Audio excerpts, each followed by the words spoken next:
Welcome everyone to the RTS Masterminds podcast. We are back with some Company of Heroes free talk with Brandon Castile here on the right side.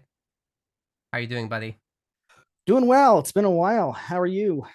Yeah, doing well myself. Now, to remind everyone, Brandon is the lead designer on Tempest Rising. I'm the lead designer on a currently unannounced ARPG game under the codename Project Minerva. We both have a long history of real time strategy games in our careers and outside of it.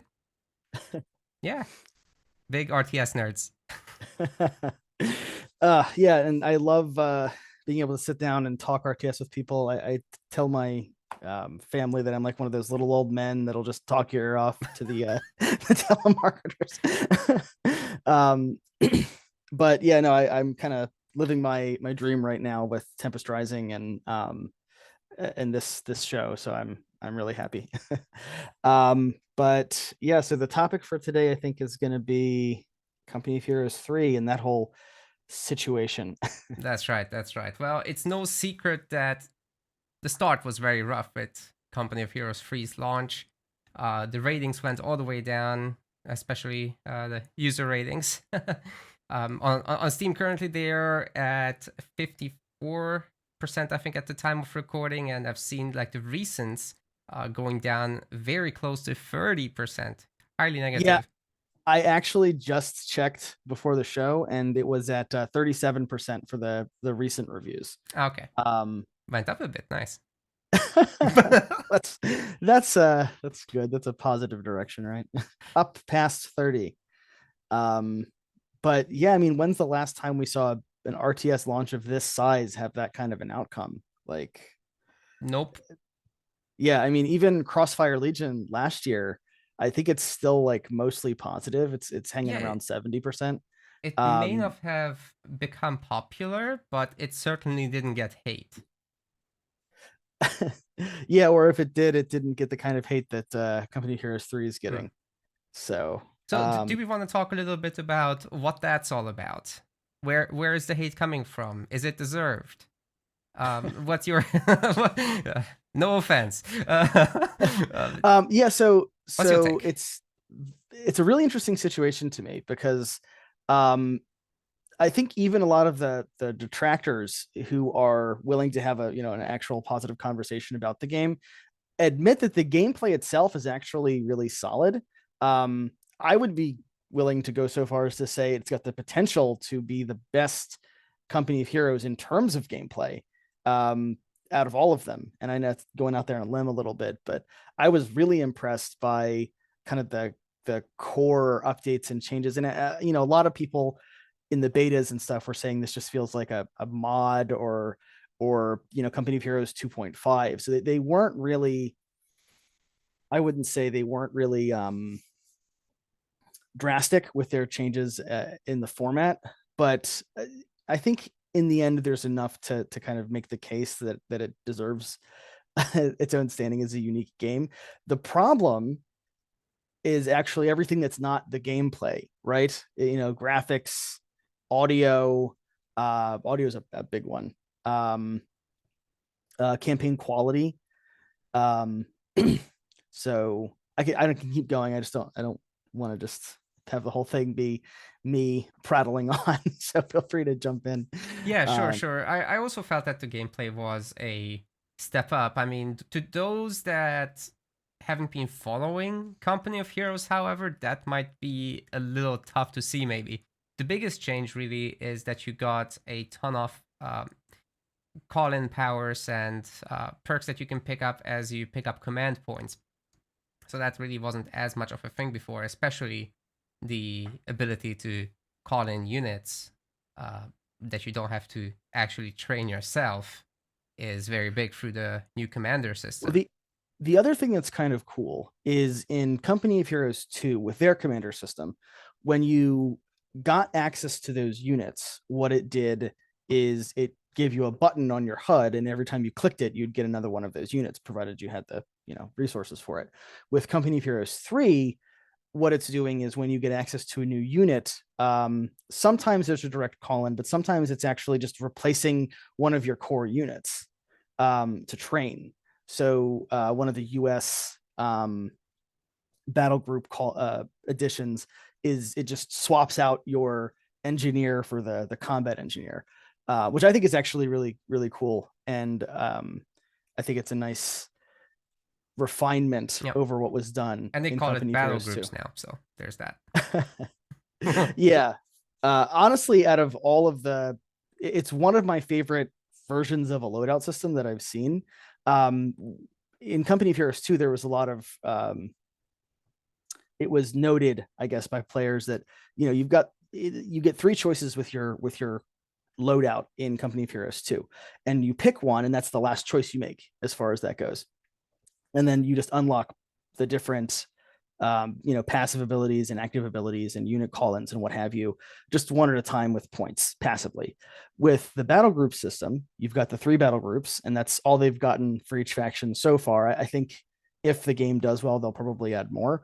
But once you pick the battle group, that's just the first choice.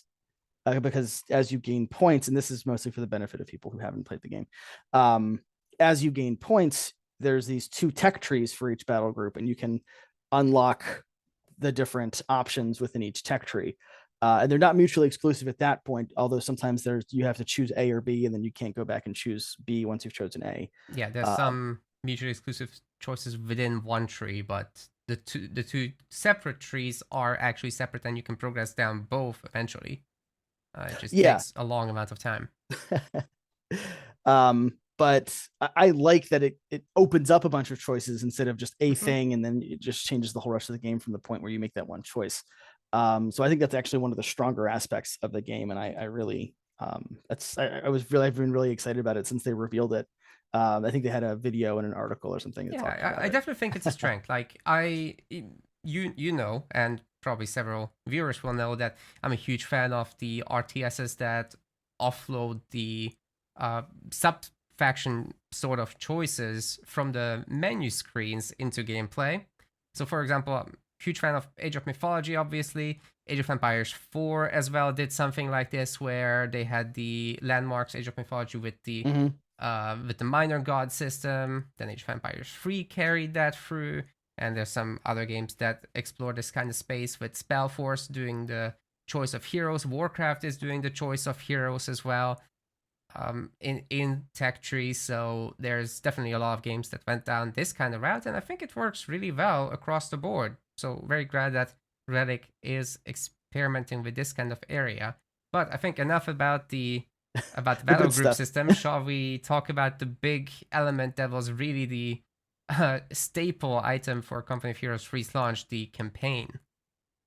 That's now a turn-based thing. So there's 2, I think we should say. The first campaign, the big selling point was that in Company of Heroes 3, you're given this kind of Total War inspired world map. So going back to Company of Heroes 2, one of their big content releases was Ardennes Assault. And that remains one of my favorite RTS campaigns of all time. It was this turn-based world map, but it was really board gamey kind of. You had these discrete turns that you were moving, and you had a couple of individual pieces that represented the armies, and it was kind of semi-randomized, so you could get this really interesting experience on repeated playthroughs. And I thought it was a really neat kind of focused RTS campaign experience. And with Company of Heroes 3 coming forward to the game we're actually supposed to be talking about, Wayward,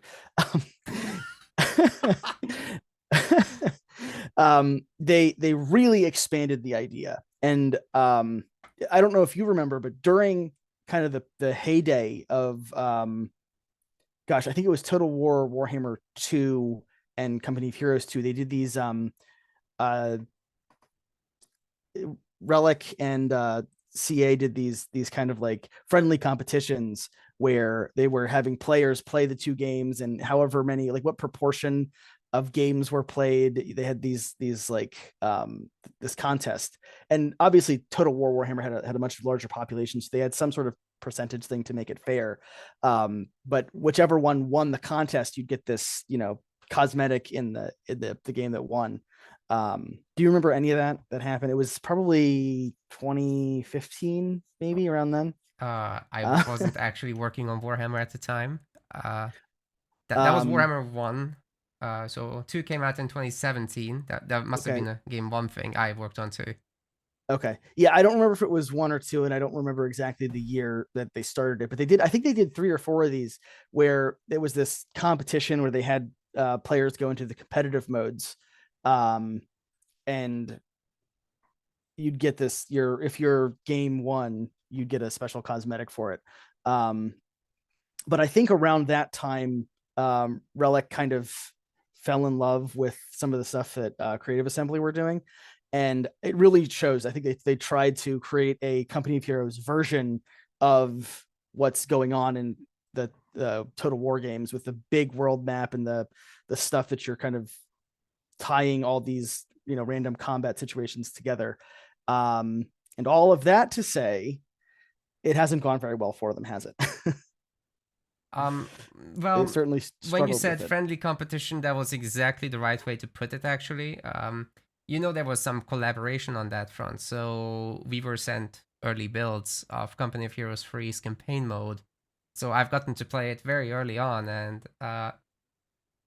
I always felt that it's just not as clean of a transition in Company of Heroes because the actual missions are very mission like and very set piece like, whereas Total Wars are completely dynamic.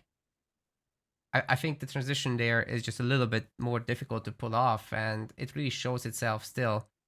This problem in the game as it was released, and especially the AI is less capable of being dynamic. That is a point that many reviewers have brought up, that they had very little pushback, and actually we did a recording of this very podcast that we had to scrap due to new developments, but no worries. I had a whole rant about this, but long story short, the AI doesn't do enough to threaten the player, and threat is difficulty in these kind of games. So if you don't have threat, you just build up and roll over everything. That kind of takes away a lot of the challenge and joy of playing a strategy game, at least to me. Yeah, and that's been one of the big sources of complaint that I've seen as well is aside from a couple of kind of pre-scripted situations where the AI attacks you, it's very unfocused and sporadic, and Mm. the AI is very passive. Um, I think what it feels to me kind of like is that in trying to please everyone, Relic kind of bit off more than they could chew. Um, they've got two campaigns. They've launched the game with more factions than they've ever launched a game with before. I'm counting. I think so. It's at least tied with the most they've ever launched before. And it's on a new It's iteration of their engine. that's So a good so point so as they're well making because two games in one on a new engine with new tools, with probably a lot of new staff that haven't been trained in Company of Heroes tooling. It's definitely biting off a lot. You're completely correct. um and I think we're seeing that. So right before we started recording, we were talking about their new content update that they're actually releasing tomorrow as of this recording, and possibly today, depending on when we launch this. Um, they're calling it Brass Leopard. I don't know where these names are coming from. I assume they're the names of operations that happened in the actual Second World War. But it's a pretty big update, and they're taking some steps that I wasn't sure they were going to make. So some of the big stuff they're actually changing they've redesigned some of the audio, which surprised me Mm-hmm. because that's the sort of thing where usually you don't see a studio come back and try to redo some of that stuff. It's one of those least patchable pieces of content, that's for sure. It's just very difficult and expensive to go back and re-record everything. Or maybe they take some of the original stuff and engineer it. You never know. There's a lot that you can do with that, I guess. Yeah, and I'm not a big audio guy. It's just I don't think I've ever heard of that being done before. I'm sure it has, but in the RTS space, this is a It's fairly uncommon. rare change. um,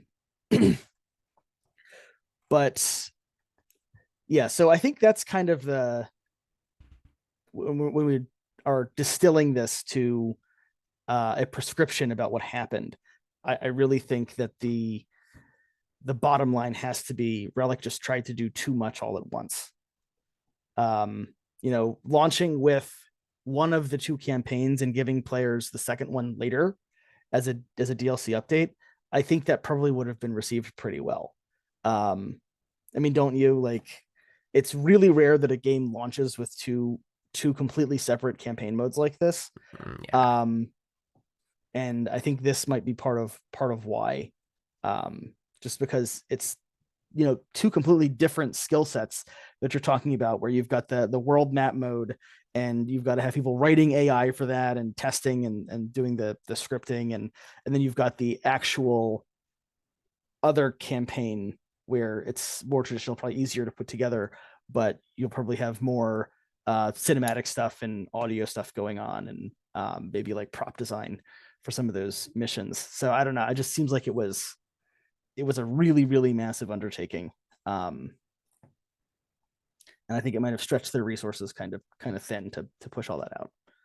Yeah, I think if we take a very general perspective on this, uh, on what to release with, I don't think you need to go very broad with the content immediately, but the update cadence of delivering new content does need to be relatively rapid so that you can keep people entertained.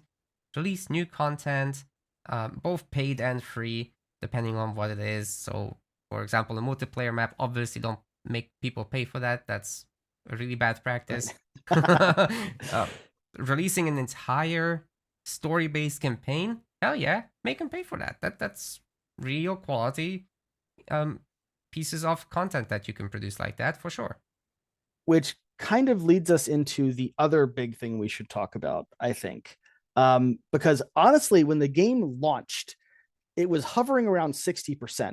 There are a lot of people who thought the audio wasn't as punchy as in the previous games. There are still videos being produced about, why doesn't this look better? Campaign animations, comparisons between animations for stuff that happens in things that exist in Company of Heroes 3 that also existed in 1, and saying, we think this looks better, here's this side by side sort of thing.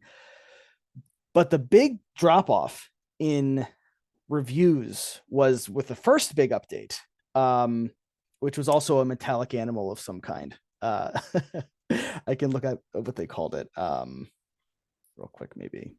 But anyway, with the first big update, they released the store, and that was the biggest source of negative reviews, and may still be, where they released the daily challenges and the all of that stuff that kind of goes with the overhead of the cosmetic system and monetization on top of the game. And I think that was the big knife that they kind of stuck in their own side.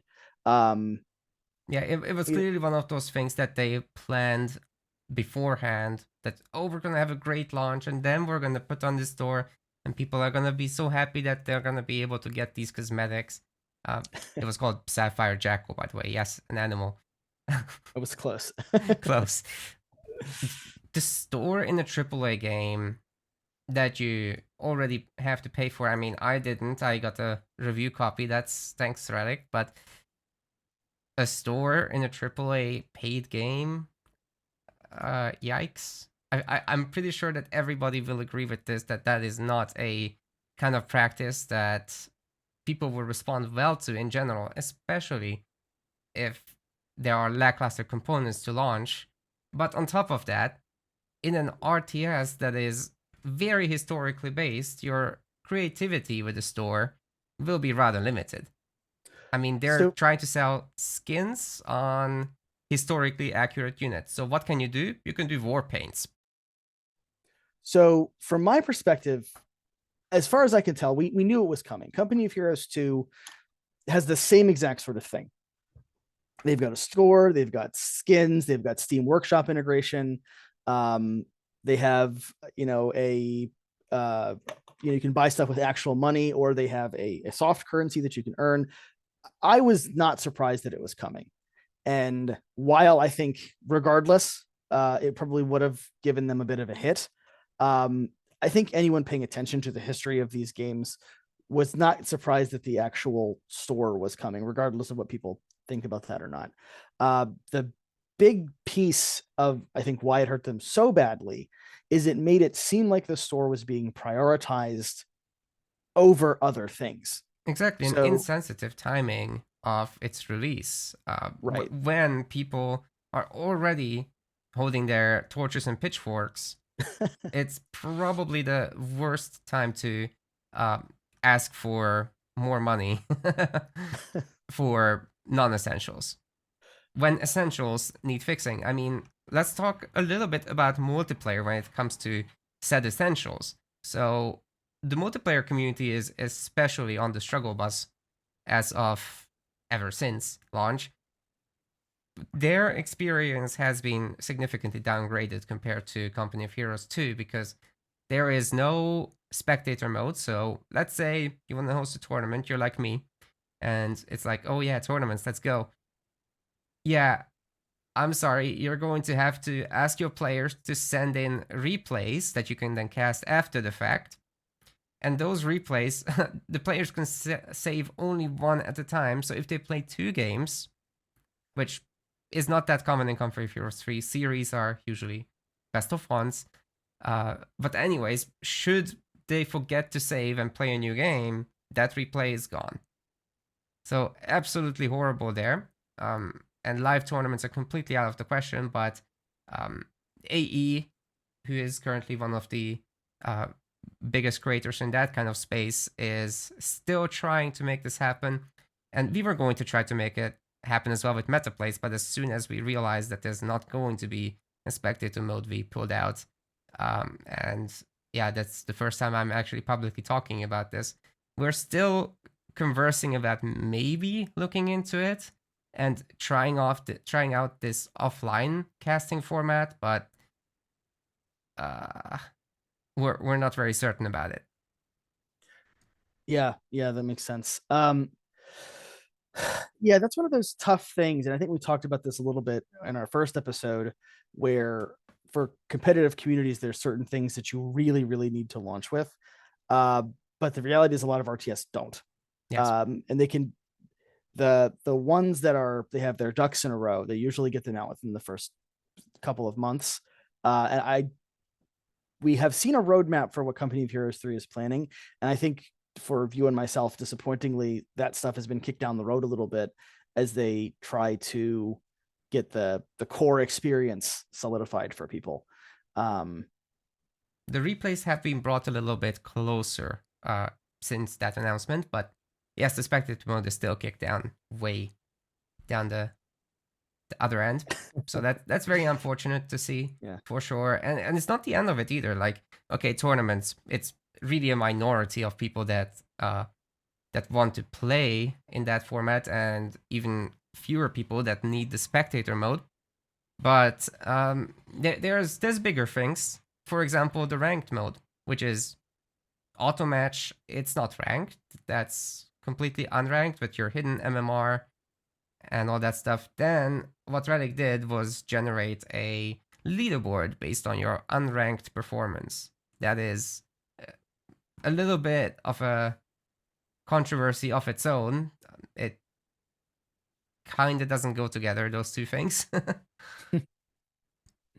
And this is something they've done in Age of Empires 4 as well. Very strange. Yeah, I was gonna say the same thing. It's the exact same thing they did in Age 4.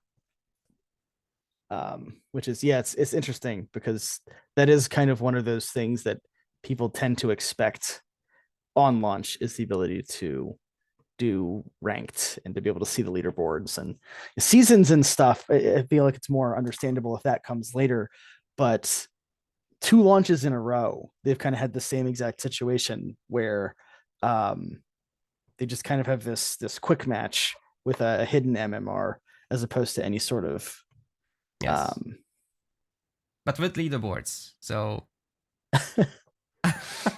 why the contradiction? I don't understand. so I don't know, the way I read it and the way I recall what happened with Age of Empires is there was an actual explicit MMR. It just was just like not fully integrated with the game. Yeah. Um, so I don't know if that's exactly what's going on with Company of Heroes 3 or not. Um, it seems like Co 3 might be a little bit behind where Age 4 was at this point. Um, but yeah, I Yeah, I'm don't sure know some of these 100% front on that end one. things are somewhat portable to each other, but that doesn't mean that it doesn't require work. So that's just Right. my high level assumption. Maybe it's not portable. Maybe the two games are that different, but they are supposed to be using, roughly speaking, the same engine with some drastic modifications. So the portability of features is something to think of, but is probably questionable as a statement. As a way to summarize, since we had a minor technical hiccup, um, I was trying to theorize what we were talking about was Company of Heroes 3 in relation to the current feature set of Company of Heroes 2. And, Company of Heroes 2 has observer mode, it's got a replay system. And, when I got into the game, when I first started playing it, I was surprised, like, it feels like it should be doable that these things would be ported from one game to the next version. Um, and I think it's reasonable to assume that what probably happened is with the engine update, there was some fundamental stuff on the back end that was changed to the degree that they can't just reuse the work. So I think that's all I was really planning on saying in that regard. No, that makes perfect sense because the one-to-one porting is probably completely out of the window, I think, in this conversation. But I think the real argument is that even if it takes significant effort, the launch should probably be planned around things like this. There are games that get delayed, but then, people were laid off from Relic just a while ago, right? Yeah, it was actually like a 100 third of something? their entire. It was 120 or something like that. It Yeah, was like a third of their entire workforce. And it's kind of sent ripples. I've seen stuff about it on LinkedIn. same. I follow Relic on LinkedIn, and so yeah, it's been a huge change to the company.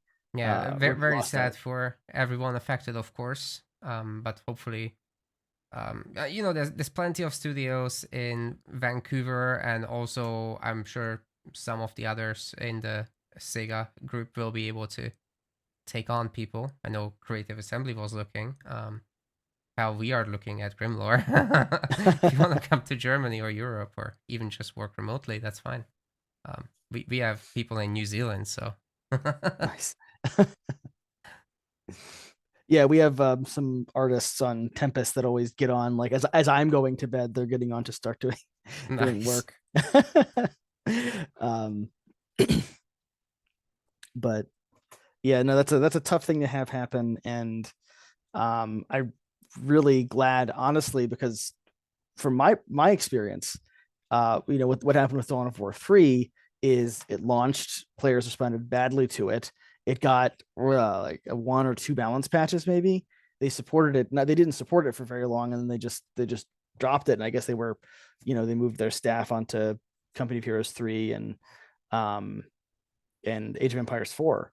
And that game had potential, I think. Um, I know a lot of people really dislike a lot of stuff about Dawn of War 3, but if been given an extra year to work on it, I think it would have ended up with a game that a lot of the Oh, for players. sure.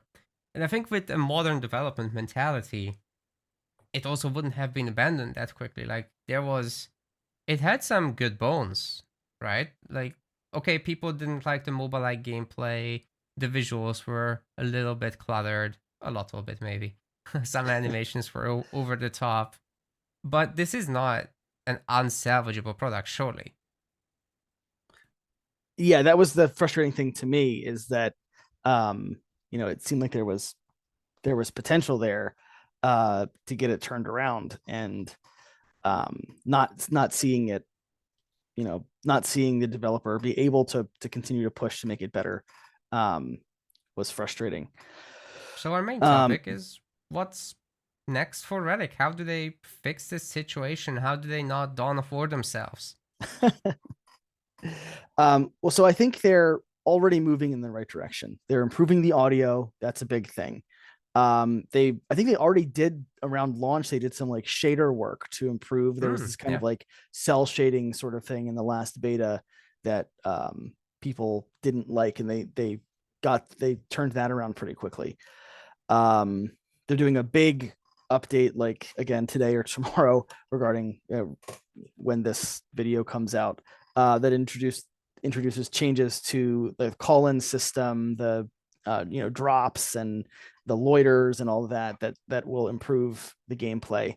I don't know what their plan is for the campaign. That seems like that's something that would be important for them to fix with the world map campaign, because that for them, more so than for me, who's going to play it through maybe once or twice, for them, that's going to be a big source of recurring players to come back and engage with that.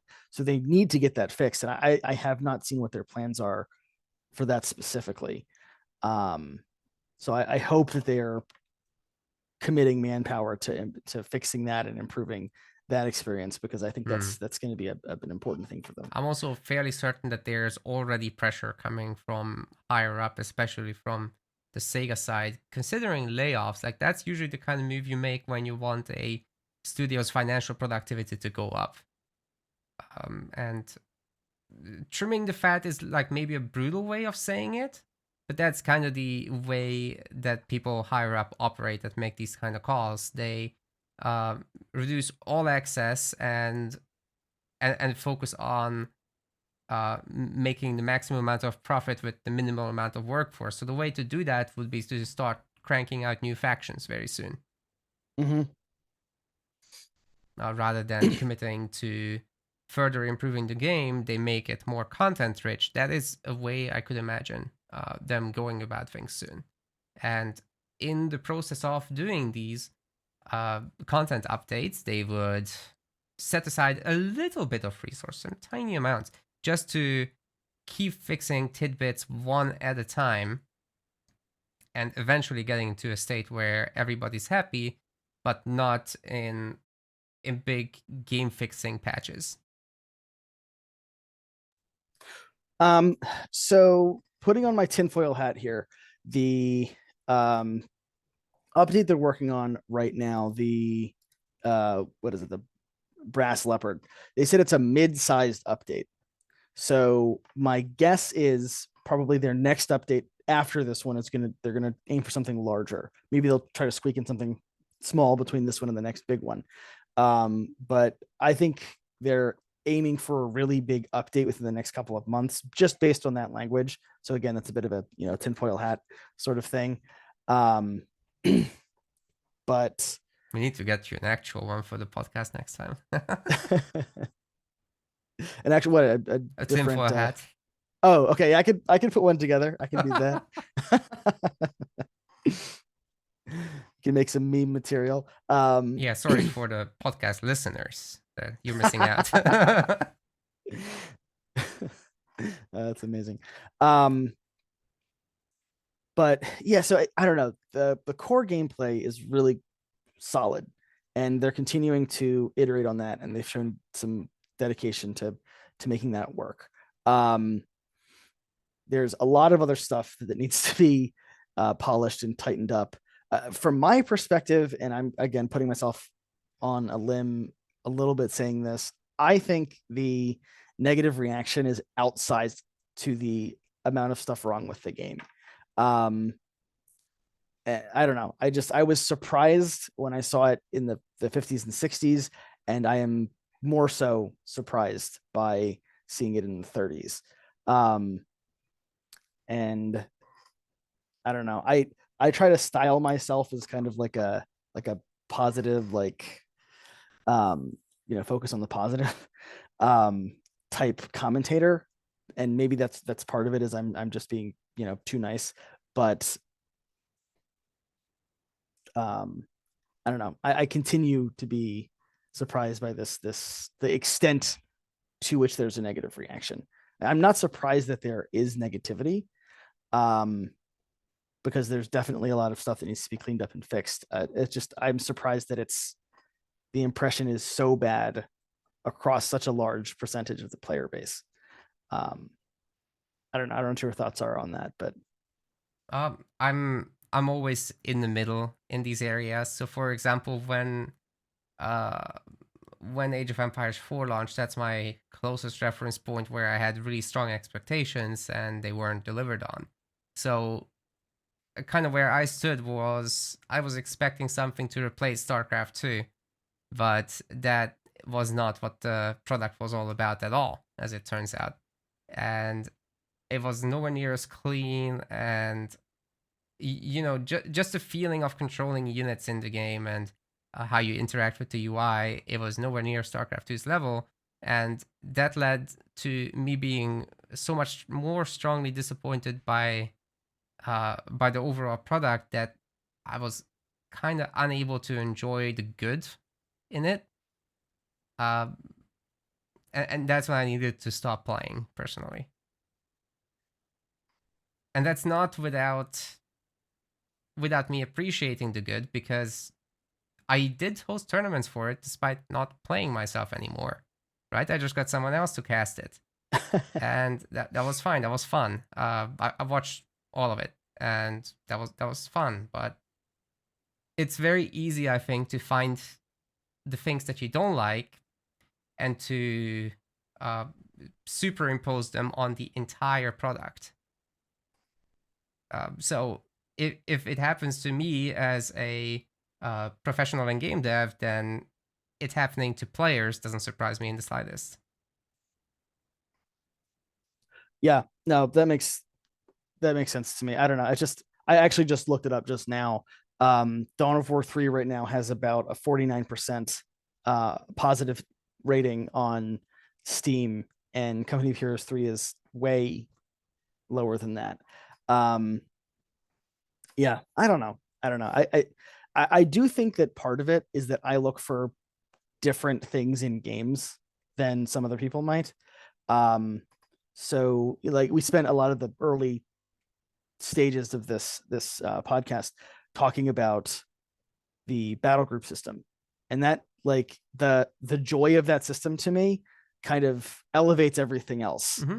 And graphics, while a really big part of, I think, what attracts people to the Company of Heroes franchise is how good the game looks, it's not one of the most important things to me. I've actually spent a lot of time, many years playing games on gaming laptops. And while the newer ones are really, really solid, some of the devices I've used over the years have struggled to run games as well as I would have liked. And that might be part of it, is that I'm just used to running games on lower settings. Now I will say, and I think I might have said this during our last podcast, that I don't think got into this one yet, is while a lot of the game looks really good to me, it's definitely serviceable. It gets me where I need to go in terms of enjoying the game. There are some maps that I struggle to find the best way to articulate this. There are some maps where it looks less like they're trying to create a representation of a place, but they're trying to create a representation of a place. It feels more war gamey, Mm-hmm. where it's obvious that these are props placed on a map as But they're opposed creating to a strategy game cohesive map, basically, environment. right?